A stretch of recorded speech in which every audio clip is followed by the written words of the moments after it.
সাহায্যের কথা বলে নিয়ে আসে তখনই আমার সাহায্যের কথা বলতে কি সাহায্য?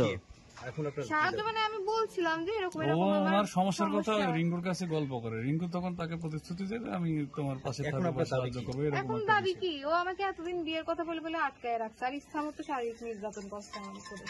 আপনি যে ওই সংসার কি বিচ্ছেদ ঘটেছে, মানে কি কারণে এই বিচ্ছেদটা ঘটলো? বিচ্ছেদ ঘটলো আসলে আমার বিয়েটা অনেক ছোটবেলা ছিল, আমি কোনোভাবেই মেনে নিতে পারতাম। আপনি এখানে কেন আসছেন? এখানে আমি আসছি এই যে রিঙ্কু আমাকে প্রতিশ্রুতি দিয়ে এতদিন ধরে রাখলো নিজের দায়িত্বে, খরচ খরচা সব দিয়ে। হঠাৎ এই শুক্রবারের আগের শুক্রবারে মেয়ে দেখতে গেছে, দেখতে যাওয়ার পর বাড়িতে আসলো, আসে আমাকে বললো আমি তোমাকে বিয়ে করতে পারবো না, আমার ফ্যামিলি মানবে না। এটা বলে তখন থেকে যোগাযোগও বন্ধ, তারপরে কোনো টাকা পয়সাও আর দেয় না, কিছু না। পরে আমি পরের দিন থানায় একটা অভিযোগ দিছিলাম। তো এর মতো হচ্ছে ওসি স্যার বললো যে তোমরা পারলে মেয়ের সাথে মীমাংসা করে নাও। তারপরে হলো, তারপরে একদিন আমাকে ডাকলো, গেলাম আমি ওই বড় বাজার। যাওয়ার পরে রিঙ্কুর চাচা, রিঙ্কুর আব্বুর সাথে আমার কথা হলো, ওর সাথে হলো, তো কিছু বললাম, শুধু চুপচাপ বসে বলে তোমাকে যদি বিয়ে করতে হয় আমি গলায় দড়ি দেবো, এইটা বলে। এবার ওর আব্বু চাচারা এইসব শুনে বলছে তুমিও যদি ও যদি তোমরা কি করবা, তোমাদের দায়িত্ব তোমরা নিজেরাই নাও। রিঙ্কুর বাপসার সাথে আপনার কথা হয়েছে? হ্যাঁ হয়েছে কথা। আচ্ছা, রিঙ্কু আপনাকে যে মেসে রাখতো ভাড়া করে, ওই ওখানে মানে রিঙ্কু কি টাকা পয়সা দিত? হ্যাঁ, এটার কোনো প্রমাণ আছে ওখানে? সবাই জানে ও আমার হাজবেন্ড, সবাই যাতায়াত করতো ওখানে? এমনিতে নিচে যায়, তো ওখানে তো ছেলেদের ঢুকতে দেয় না। মেসে রাখতো? কোন মেস এটা? ওটা হচ্ছে বনফুডের পাশে ফরিদা পার্কিংয়ে বলি। ও মেসে রাখতো আপনাকে? হ্যাঁ। আচ্ছা ঠিক আছে, অনেক শেষ করো। আপনি প্রতারক তো হতে পারেন না, আরো শোনা গেছে যে এমনি আরো অনেক আরো 4-5টা ছেলের সঙ্গে তাহলে আপনারা রিঙ্কু ডাক দেন না, রিঙ্কুর সাথে কথা হারুন প্রতিবেশী। আপনারা কি জানতেন? না না, কখনো এই মেয়ে জানি। আপনি আমাকে চেনেন? হ্যাঁ, আমার বাসার মানুষ। আপনি মানুষের সঙ্গে আপনি সম্পর্ক, বাসার এতগুলো মানুষের কথা বলছেন। না না না, তাহলে আপনি বাড়িতে পরিচয় হয়েছে, বাইরে চলে যান। আপনি কেন বাড়ির মধ্যে সিনক্রেট করতে আসছেন? এখানে সামাজিকতা আছে, আপনি কেন আসবেন এখানে?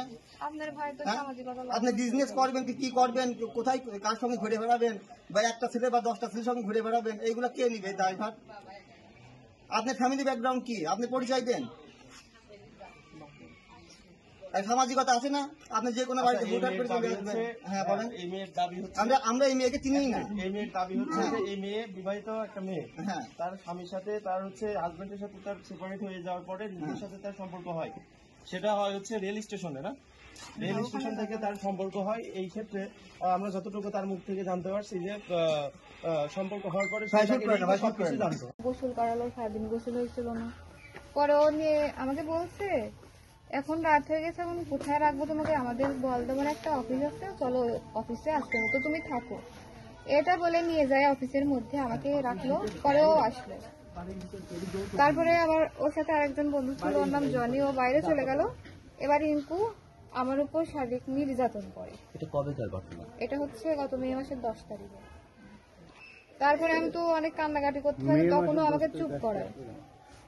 তারপরে আমি বলছিলাম যে আমি এখনই থানা যাব, হুমকি দিচ্ছিলাম, কারণ আমি তো খুব অসুস্থ হয়ে গেছিলাম, তখন হাঁটতেও পারতেছিলাম না, এমন অবস্থা।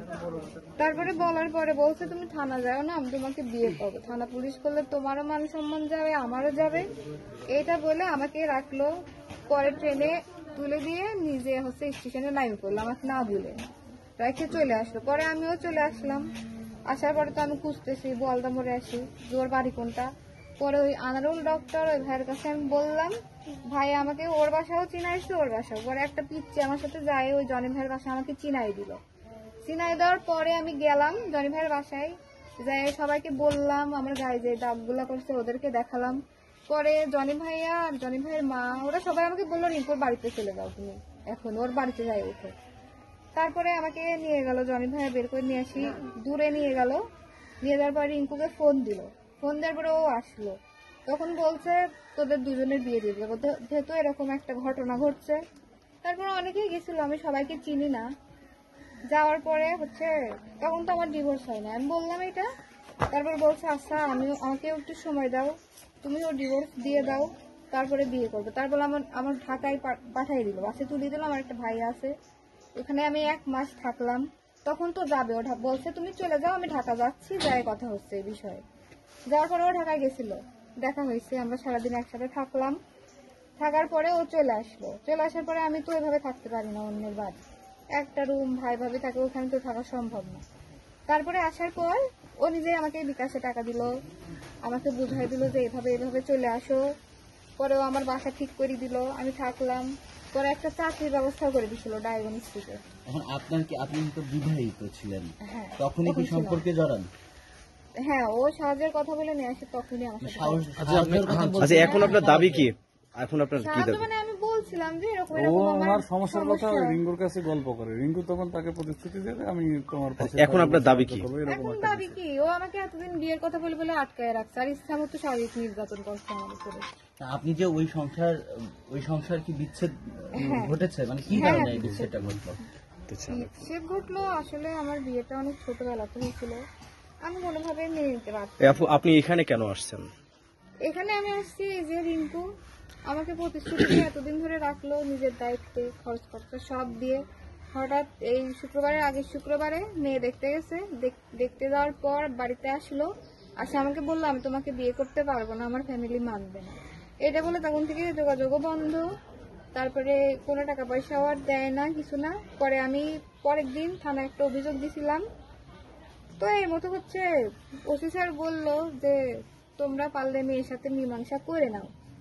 তারপরে হলো, তারপরে একদিন আমাকে ডাকলো, গেলাম আমি ওই বড় বাজার। যারপর রিঙ্কুর চাচা, রিঙ্কুর আব্বুর সাথে আমার কথা হলো, ওর সাথে হলো, তো কিছু বললাম, শুধু চুপচাপ বসে থাকে। বলে তোমাকে যদি বিয়ে করতে হয় আমি গলায় দড়ি দেবো, এইটা বলে। এবার ওর আব্বু চাচারা এইসব শুনে বলছে তুমিও যদি ও যদি, তোমরা কি করবা, তোমাদের দায়িত্ব তোমরা নিজেরাই নাও। রিঙ্কুর বাপ্পার সাথে আপনার কথা হয়েছে? হ্যাঁ, হয়েছে কথা। আচ্ছা, রিঙ্কু আপনাকে যে মেসে রাখতো ভাড়া করে, ওই ওখানে মানে রিঙ্কু কি টাকা পয়সা দিত? হ্যাঁ, এটা কোনো প্রমাণ আছে ওখানে? সবাই জানে ও আমার হাজবেন্ড। যাতায়াত করতো ওখানে? এমনিতে নিচে যাইতো, ওখানে তো ছেলেদের ঢুকতে দেয় না। মেসে রাখতো নাকি? হ্যাঁ, ওটা হচ্ছে বনফুডের পাশে ফরিদা পারভিনের বলি। ও মেসে রাখতো আপনাকে? হ্যাঁ। আচ্ছা ঠিক আছে, অনেক শেষ করো।